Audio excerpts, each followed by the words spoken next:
Bienvenue sur la chaîne. Azami résumé. Résumé de l'anime d'aujourd'hui, Machiavélisme de Buzu Shoujo. Étudier dans cette école doit être un cauchemar pour tous les garçons. Si elles veulent survivre dans cette école, elles doivent se maquiller tous les jours et s'habiller comme une fille. C'est une école où les filles sont rois. Toutes les filles peuvent aller à l'école avec des armes, et elles peuvent enseigner à ceux qui ne veulent pas se soumettre aux filles une dure leçon. Après que le protagoniste masculin entre à l'école en tant qu'étudiant transféré, il ne peut pas accepter une telle règle. Il enlève non seulement le premier baiser du chef de la fille, mais entre également à plusieurs reprises dans le dortoir de la fille pour taquiner le chef de la fille. Incapable de tolérer qu'un tel scélérat fasse de mauvaises choses à l'école, les filles décident de lui donner une dure leçon. Le protagoniste masculin vaincra-t-il ces filles dominatrices? Voyons voir. L'école, appelée Académie privée d'Eshi, était autrefois une académie pour filles, mais plus tard, l'école commence à accepter les garçons. Alors que certains garçons commencent à harceler leurs camarades de classe, les filles de l'académie privée d'Eshi décident de s'armer, et les 5 filles les plus fortes forment une organisation appelée les 5 épées suprêmes. Ils se spécialisent dans la conquête des garçons par la force et les font vivre comme des filles, car cela a de bons effets. De nombreux parents envoient leurs enfants agaçants à l'académie privée d'Eshi pour laisser les étudiantes ici les éduquer. Aujourd'hui est le premier jour d'école après le transfert du protagoniste masculin, Fudo, ici. Un garçon nommé Kuzua rappelle rapidement à Fudo de se maquiller, et s'il ne le fait pas, il aura des ennuis. Cependant, Fudo ne le prend pas au sérieux et se dirige vers la salle de classe. Mais il ne sait pas que Rin, l'une des 5 épées suprêmes, attend ici. Elle sait que Fudo est réticent à accepter une telle règle, alors elle décide de se battre en duel avec lui et le fait se soumettre avec sa force. Fudo s'échappe immédiatement de la classe, mais Rin le rattrape rapidement. Rin pense que Fudo sera vaincu et forcé d'accepter leurs règles comme les autres garçons, mais Fudo est beaucoup plus puissant qu'elle ne le pense. Fudo est un formidable artiste martial qui a été transféré à l'académie privée d'Eshi parce qu'il a provoqué une sérieuse bagarre dans son ancienne école.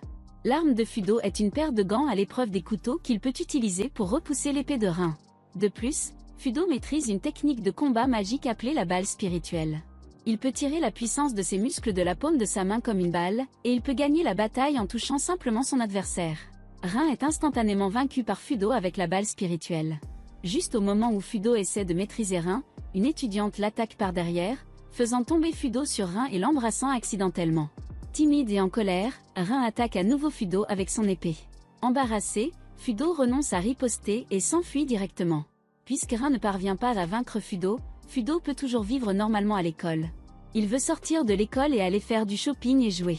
Kuzawa dit à Fudo que s'il veut sortir, il doit avoir un laissez-passer, qui doit être tamponné par les 5 épées suprêmes. Alors Fudo décide de s'excuser auprès de Rin pour ce qui s'est passé avant et obtient son cachet en premier. En ce moment, Rin est encore timide à cause du baiser accidentel avec Fudo, et elle a le béguin pour le puissant et beau Fudo. Plus tard, Fudo va s'excuser auprès de Rin avec un cadeau. Bien que Rin ait toujours l'air en colère, elle a en fait pardonné à Fudo. Alors elle accepte de tamponner le laissez-passer de Fudo. Soudain, un accident se produit. Lorsque Rin tombe accidentellement, Fudo déchire ses vêtements afin de l'aider à se relever. Une étudiante voit cela et confond Fudo avec l'humiliation de Rin. Alors elle sonne l'alarme et appelle les autres filles à attaquer Fudo. Lorsque Fudo s'échappe, il est arrêté par une fille qui utilise un fouet comme arme. Elle attaque Fudo avec l'étudiante de loin. Cependant, ils ne sont pas puissants et Fudo trouve facilement leur faiblesse. Bien que le fouet ait une grande portée d'attaque, il n'est pas facile à manipuler et à coopérer avec d'autres armes. Fudo enroule le fouet autour de l'arme d'une autre fille et en profite pour assommer les 2 filles avec la balle spirituelle. Finalement, il parvient à s'échapper à nouveau. Après cela, Fudo a encore besoin des 4 autres membres des 5 épées suprêmes pour tamponner son laissez-passer. Marie, l'une des 5 épées suprêmes, pense que l'échec de Rin est un accident, alors elle défie Fudo. L'arme de Marie est une rapière. Les gants de Fudo conviennent pour se défendre contre les entailles, mais pas contre les coups de couteau. Ainsi, au début de leur bataille, Fudo est désavantagé.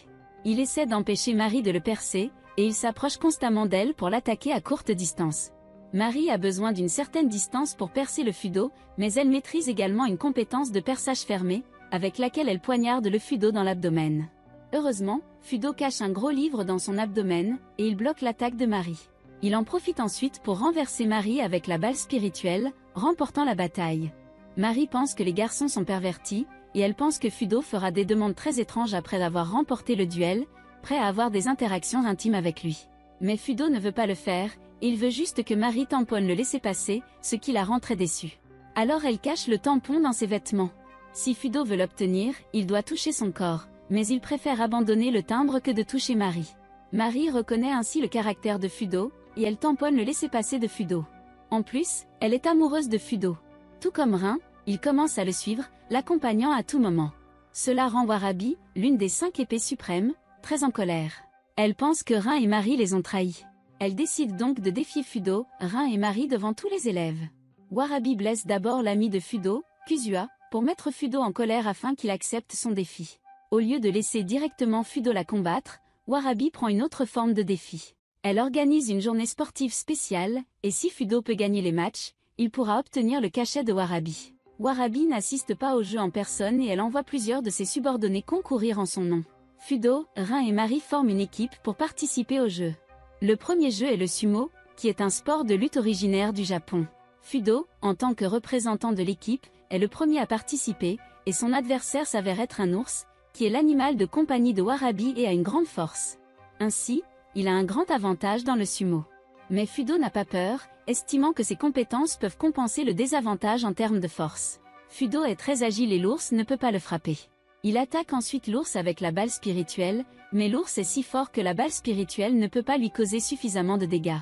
Fudo ne peut pas vaincre directement l'ours avec la balle spirituelle, mais il a juste besoin de faire perdre l'équilibre à l'ours et de le faire tomber. Mais l'ours est si lourd que Fudo ne parvient pas à le faire tomber.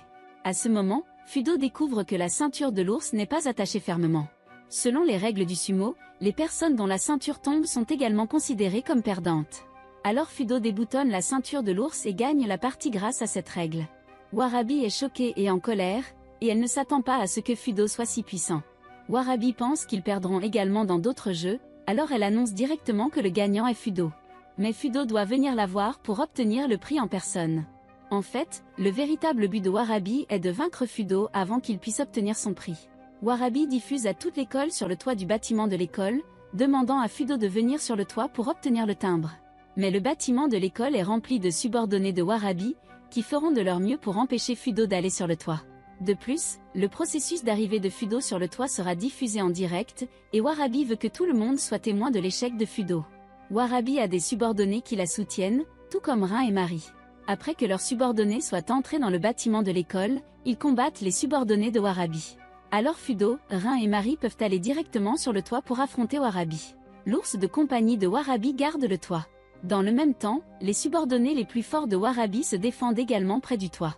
Après en avoir délibéré, ils décident que Fudo combat Bear et Rin combat Warabi, tandis que Mari se dirige vers l'arrêt des subordonnés de Warabi. Au début de leur combat, Fudo est désavantagé car il est inférieur à l'ours en force. Heureusement, les attaques de l'ours n'ont pas de truc, donc l'ours ne peut pas causer de dégâts efficaces à Fudo. Fudo sait que le point faible de l'ours est son nez, alors il trouve une opportunité de frapper fort son nez et gagne la bataille. Dans le même temps, Mari bat également les subordonnés de Warabi. Maintenant, seules les batailles de Rin et Mari n'ont pas décidé du vainqueur. Dans le dernier round du combat, Rin montre plus de détermination que Mari. Elle et Mari attaquent en même temps, mais Rin n'essaie pas d'esquiver l'attaque de Mari. Donc son attaque frappe Mari plus vite. Finalement, la bataille se termine par une victoire pour seulement le côté Fudo, et Fudo gagne 3 timbres. Toute l'école a regardé la diffusion en direct de cette bataille. Fudo a réussi à vaincre l'ours, ce qui impressionne toutes les filles. La plupart des filles tombent amoureuses du puissant Fudo, ce qui rend Rin et Mari très jalouses. Ils commencent à surveiller les paroles et les actions de Fudo pour l'empêcher de tomber amoureux d'autres filles. Ce n'est que lorsque Fudo retourne au dortoir qu'ils arrêtent de le surveiller. Un jour, après le dîner, Fudo se sent soudainement très fatigué et s'endort. Le lendemain, Rin trouve une photo dans la poche des vêtements de Fudo, et la photo montre que Fudo a eu des interactions intimes avec une fille. Fudo ne s'en souvient pas du tout, mais peu importe comment il explique, Rin et Mari n'y croient pas. Ils croient fermement que Fudo est un playboy, sans autre choix. Fudo ne peut que s'échapper, avec l'intention d'interroger la fille sur la photo. La belle fille sur la photo s'appelle Satori, qui est également l'une des 5 épées suprêmes. Warabi sait que Satori est une fille étrange, et elle est prête à croire que Fudo a été lésé, alors elle décide d'aider Fudo à enquêter sur l'affaire. Ils arrivent au dortoir de Satori, mais en cherchant des indices, ils sont découverts par le subordonné de Satori, la fille masquée, qui sait utiliser une arme spéciale. Elle tire de minuscules flèches anesthésiques et tire sur Warabi. Plus tard, Satori arrive aussi, sans vêtements. Satori est une fille avec un esprit étrange. Parfois, elle agit comme une extraterrestre et elle désobéit complètement aux règles humaines. Satori veut que Fudo la combatte de toutes ses forces, alors elle l'a secrètement anesthésiée et a pris une photo intime d'elle et de Fudo. Satori dit qu'elle a d'autres photos qui peuvent prouver son innocence, mais s'il veut ces photos, il doit la vaincre pour la bataille. Elle ne porte même pas de vêtements car elle sait que cela va distraire Fudo. Peu de temps après, Fudo et Satori se dirigent vers les bains publics pour se battre, tandis que Warubi et la fille masquée se battent sur place. Après que Warubi ait été touchée par la flèche anesthésique, elle perd progressivement conscience et la bataille devient difficile pour elle de rester éveillée. Elle se poignarde même la cuisse avec un couteau. La fille masquée continue de se défendre, avec l'intention d'attendre le moment où Warubi est complètement anesthésiée. Une fois de plus, Warubi se coupe pour rester éveillée, et elle vainc finalement la fille masquée avant que l'anesthésie ne soit pleinement efficace. Pendant ce temps, Fudo combat Satori, et il est en effet distrait par Satori. Donc au début, il est désavantagé. Bientôt, il réfléchit à un moyen d'y faire face. C'est-à-dire qu'il enlève aussi ses vêtements pour se battre. Bien que Satori dise que cela ne l'affectera pas du tout, elle agit évidemment beaucoup plus lentement, même si elle agit délibérément comme une cinglée. Au fond, elle est toujours une fille simple. Face à des garçons qui ne portent pas de vêtements, elle se sent également timide. À la fin, Fudo bat Satori de cette manière, remportant la bataille. Comme convenu, Satori dit la vérité à Rin et Mari. Ils ne comprennent plus mal Fudo et sont désolés d'avoir fait du tort à Fudo. Afin de s'excuser auprès de Fudo, Rin est prêt à obéir inconditionnellement à l'ordre de Fudo pour une fois. Au lieu de donner un ordre étrange, Fudo demande simplement à Rin d'enlever son masque. Il pense que Rin est en fait une très belle fille et devrait montrer davantage son charme. Mais Rin ne le pense pas. Il s'avère que lorsque Rin était enfant, son père a trompé sa mère et ils ont finalement divorcé. Depuis lors, Rin vit avec sa mère.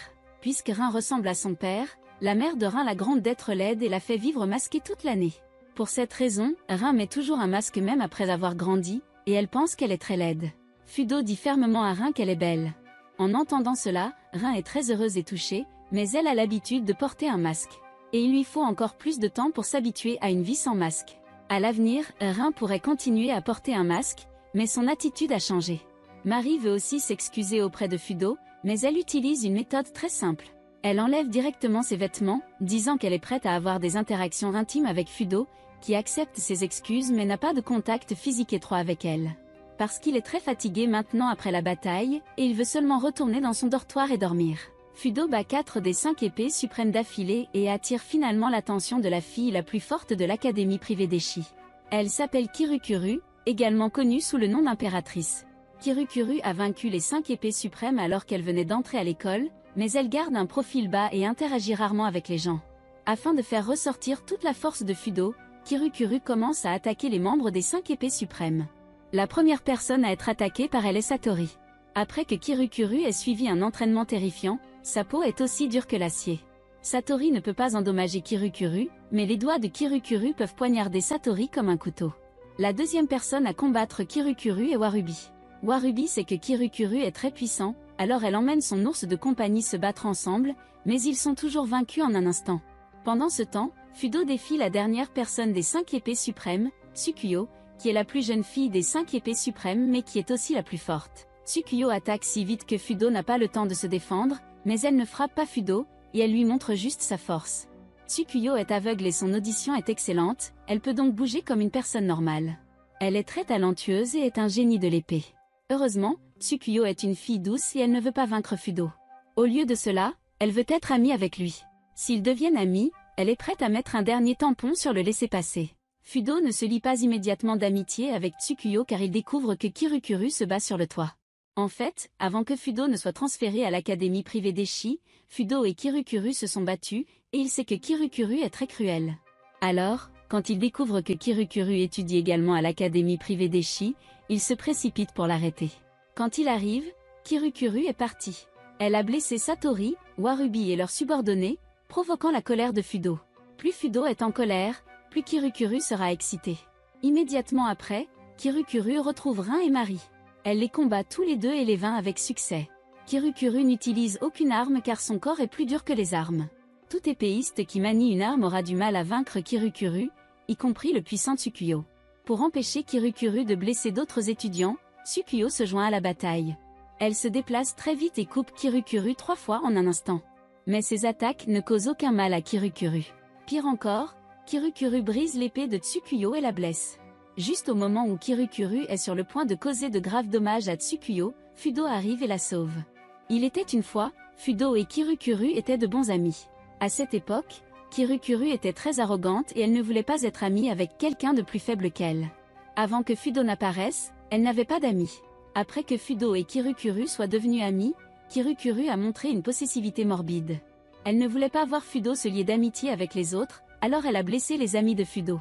En colère, Fudo l'a combattu mais a finalement été vaincu. Plus tard, ils ont tous deux été expulsés de l'école pour s'être battus, et ils ont été transférés ensemble à l'académie privée d'Eshi. Fudo sait que Kirukuru est puissante, alors il cache un livre dans son abdomen pour bloquer ses attaques. Cependant, cela ne peut être utilisé qu'une seule fois, et Fudo doit encore s'efforcer de vaincre Kirukuru. La peau de Kirukuru devient très dure après l'entraînement, mais la balle spirituelle de Fudo peut passer directement à travers sa peau, blessant ses muscles et ses organes internes. De cette façon, Kirukuru perd son avantage dans les batailles. Après le dernier combat de Kirukuru et Fudo, Kirukuru reconnaît la force de Fudo et tombe amoureuse de lui. Mais Fudo ne l'aime clairement pas, alors elle décide de le tuer si elle ne peut pas obtenir son amour. Face au puissant Kirukuru, Fudo n'a pas peur. Il décide de résister à ses attaques avec son corps, et se défend toujours même s'il est blessé. Avec cette méthode, Fudo prend progressivement le dessus. Fudo a une meilleure force physique et un corps plus fort, et il lui est plus bénéfique de se battre longtemps. À la fin, il réussit à vaincre Kirukuru. Sekuyo pense que bien que Fudo puisse vaincre Kirukuru, il a encore beaucoup à améliorer en termes de compétences de combat. Alors elle demande à Fudo d'être son apprenti, et elle l'aidera à devenir plus fort et lui donnera le dernier cachet. Fudo accepte sa demande, mais après cela, le président de l'académie privée d'Eshi apparaît. Elle cherchait une opportunité pour que Fudo et Kirukuru abandonnent l'école parce qu'ils peuvent vaincre les 5 épées suprêmes, ce qui n'est pas bon pour la gestion de l'école. Cette fois, le duel entre Kirukuru et Fudo devient la raison de l'expulsion des deux. Fudo accepte calmement la punition, et après avoir dit au revoir aux 5 épées suprêmes, il est sur le point de quitter l'école. Malgré les batailles entre eux, Fudo devient toujours ami avec eux après s'être entendu avec eux. Il ne veut pas dire au revoir, mais il n'a pas d'autre choix. Avant que la formalité de retrait ne soit terminée, Fudo est toujours étudiant à l'académie privée d'Eshi. Selon les règles de l'école, il ne peut pas quitter l'école, mais cette fois, il reçoit déjà 5 tampons sur son laissez-passer, alors il part avec succès. À ce stade, Kirukuru a terminé sa formalité de retrait et est sur le point d'être transféré dans une autre école. Fudo arrive à l'aéroport pour lui dire au revoir. Ce sont des ennemis aussi bien que des amis. Avant de partir, Kirukuru l'embrasse et lui exprime son amour pour la dernière fois. Plus tard, il retourne à l'académie privée d'Eshi pour terminer sa formalité de retrait. Rin et Marie sortent de l'école pour le saluer, et il lui annonce la bonne nouvelle que parce que de nombreux élèves ont intercédé pour lui, le directeur décide de retirer l'ordre de l'expulser. Et maintenant, il peut continuer ses études à l'académie privée d'Eshi, mais pour l'empêcher d'enfreindre à nouveau les règles de l'école. Les 5 épées suprêmes le surveilleront plus strictement. Fudo est très heureux. Maintenant, il peut vivre une vie heureuse sur le campus avec ses amis. Cela met fin au machiavélisme des filles armées. C'est un anime très spécial. L'académie privée d'Eshi où les personnages principaux assistent ressemble plus à un champ de bataille, et seuls les puissants peuvent bien y vivre. Ce paramètre est très intéressant, et il est révélé dans le titre. Le machiavélisme est une théorie politique dont le principe central est que les dirigeants doivent consolider leur position par la violence. Cette histoire est créée sur la base de cette théorie, de sorte que les étudiants de l'académie privée d'Eshi doivent acquérir du pouvoir grâce à des combats. Bien sûr, l'histoire n'est que fiction. En réalité, nous devrions prôner la paix et nous opposer à la violence. Et ce n'est qu'ainsi que le monde pourra être meilleur. Au final, si vous avez apprécié cette vidéo, n'hésitez pas à aimer et à vous abonner.